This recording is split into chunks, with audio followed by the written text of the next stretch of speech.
মনে করো তুমি একটা স্টুডেন্ট এবং তোমার একটা ইউটিউব চ্যানেল আছে, যেটা ম্যানেজমেন্ট করতে তোমার অনেক প্রবলেম ফেস করতে হয় এবং তুমি স্টুডেন্ট লাইফে এতটাই বিজি থাকো যে কনফিউশনে পড়ে যাও যে পড়াশোনার পাশাপাশি কিভাবে ইউটিউবিংটা কন্টিনিউ করবা। এই সমস্যাটা শুধু তোমার সাথে নয়, সকল স্টুডেন্টের এই প্রবলেমটা ফেস করতে হয়, কারণ মোস্টলি নতুন ইউটিউবাররা স্টুডেন্ট। এখন তোমাদের ভেতর কোশ্চেন আসছে যে আমি কিভাবে পড়াশোনার পাশাপাশি ইউটিউবিংটা ম্যানেজমেন্ট করি। আজ আমি এই টপিকে ডিটেলস ডিসকাস করব।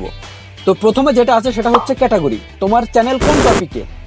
তোমার চ্যানেল যে কোনো ক্যাটাগরি হতে পারে, like education, technology, blogging, gaming, entertainment ইত্যাদি। এটা আমি কেন বলছি, কারণ আমি জানি না তোমার চ্যানেলটা কোন ক্যাটাগরিতে। এখন ক্যাটাগরি অনুযায়ী টাইম ম্যানেজমেন্ট করতে হয়।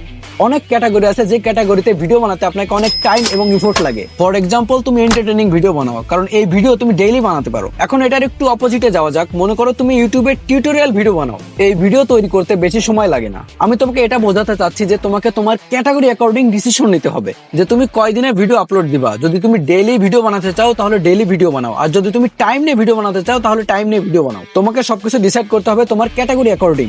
এখন ক্লিয়ার হলো যে চ্যানেলে কিভাবে কনসিস্টেন্ট আনতে হবে, কিন্তু এর থেকে বেশি ডিফিকাল্ট হচ্ছে ভিডিও টপিক নিয়ে চিন্তা করা। ভিডিও বানাতে অতটা সময় লাগে না যতটা সময় লাগে ভিডিও টপিক নিয়ে চিন্তা করতে।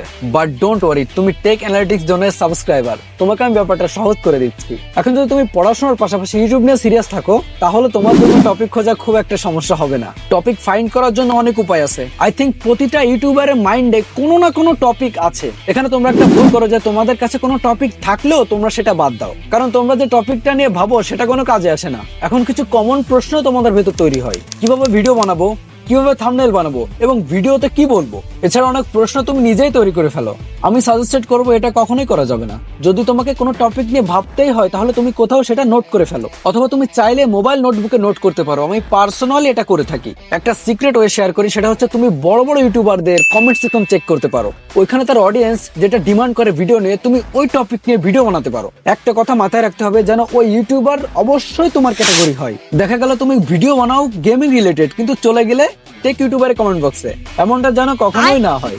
এছাড়াও অনেক ওয়ে আছে ভিডিও টপিক ফাইন্ড করার, লাইক চ্যাট জিপিটি, ভিডাকিউ, এআই, এইসব টপিক নিয়েও প্রপার ভিডিও বানানো যায়। যখন তুমি নতুন নতুন ভিডিও ক্রিয়েট করতে যাবা তখন তোমার মাথায় এমনিই অনেক টপিক চলে আসবে। বাই দা ওয়ে, এটা বাদে আমি অন্য একটা ওয়ে শেয়ার করি যেটা আমি নিজেই ফলো করি।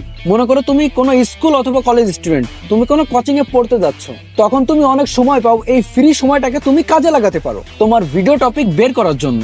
যদি তুমি সিরিয়াস হতে ম্যানেজ করতে চাও তাহলে এতটুকু কষ্ট তো করতেই হবে। এখন টপিক ম্যানেজ করার পরে আসতে হবে script writing A. As a first হিসেবে তুমি স্ক্রিপ্ট না লিখেও কাজ চালাতে পারো, সেটা তোমার উপর ডিপেন্ড করবে। যদি তুমি স্ক্রিপ্ট লেখো তাহলে তুমি সবসময় চেষ্টা করবা ভিডিওটা পয়েন্ট অনুযায়ী ডিভাইড করতে। এতে করে স্ক্রিপ্ট লিখতে এবং ভিডিও শুট করতে তোমার অনেক সহজ হবে। স্ক্রিপ্ট লেখার পরে আসে ভিডিও শুট এবং রেকর্ডিং এ। এজন্য আমি তোমাদের সবসময় প্রিফার করবো ফেস কাম ভিডিও অ্যাভয়েড করতে, কজ প্রথম তোমাকে ফেস কাম ভিডিও বানাতে অনেক প্রবলেম ফেস করতে হবে। এজন্য তুমি স্টার্টিং এ ফেস কাম ভিডিও বাদে ভয়েস ওভার দিয়ে ভিডিও মেড করতে পারো, because it is comfortable and safe. যদি তুমি ফেস কাম ভিডিও বানাতে চাও তাহলে তুমি মর্নিং এবং ইভিনিং কে বেছে নাও, আর যদি তুমি ভয়েস ওভার দিয়ে ভিডিও বানাতে চাও তাহলে তুমি লেট নাইট কে বেছে নাও। যদি তুমি চাও তাহলে আমার এই অ্যাডভাইস কে ফলো করতে পারো। নাও ভিডিও শুট এবং রেকর্ড তো হলো, এখন তোমাকে এডিট করতে হবে। এজন্য যখন তুমি ফ্রি থাকো তখন তুমি ভিডিও এডিট করতে পারো। এমনিতে তুমি ফেসবুক, ইনস্টাগ্রামে অনেক টাইম ওয়েস্ট করো, এই সময়টা তুমি এডিটিং এ টাইম স্পেন্ড করতে পারো। এখন যদি তুমি পড়াশোনার পাশাপাশি ইউটিউবকে সিরিয়াসলি ম্যানেজ করতে চাও তাহলে এতটুকু কষ্ট তোমাকে করতেই হবে। যদি তোমার ভিডিও এডিট হয়ে যায় তখন তোমার একটু সময় বের করে থাম্বনেলটা এডিট করে নিতে হবে। এখন যদি তুমি এই প্রসেসটা ফলো করো তাহলে তোমার ভিডিও বানাতে বেশি সময় লাগবে না। হ্যাঁ, টপিক আর স্ক্রিপ্ট নিয়ে ভাবতে একটু সময় লাগতে পারে। এখন তোমার ভিডিও শুট এবং রেকর্ডিং এ 30 মিনিট লাগতে পারে। এরপর যদি এডিটিং নিয়ে বলি তাহলে 1 ঘন্টা মতো লাগতে পারে। যদি তোমার কন্টেন্টে অনেক এডিটিং না থাকে তো আমি এজন্য বললাম যে অনেক ইউটিউবার আছে যারা অনেক পারফেক্টলি এডিটিং করে, এজন্য অনেক সময় লেগে যায় এডিটিং এ। বাট তোমার এডিটিং এ বেশি ফোকাস দেওয়ার দরকার নাই, এতে করে তোমার স্টার্টিং এ ইফেক্ট পড়তে পারে। এখন তোমরা একটা পারফেক্টলি থাম্বনেল এডিট করতে 20 থেকে 25 মিনিটের বেশি সময় লাগবে না। এই ক্ষেত্রে তোমার ইউটিউবের কাজ মাত্র 2 ঘন্টায় হয়ে যাবে। এই তো হয়ে গেল তোমার ইউটিউবে A to Z time management. চলো আর একটা ইম্পর্টেন্ট টিপস দিচ্ছি, এটা হচ্ছে অ্যাডভান্স ভিডিও প্লেইং। স্টুডেন্ট লাইফে অনেক প্রবলেম হয় যাতে করে তুমি ইউটিউব থেকে ডিস্ট্রাক্ট হয়ে যাও। অনেক সময় এমন হয় যে হঠাৎ করে এক্সাম চলে আসে, এই সময় তোমার স্টাডিতে অনেক ফোকাস করা লাগে।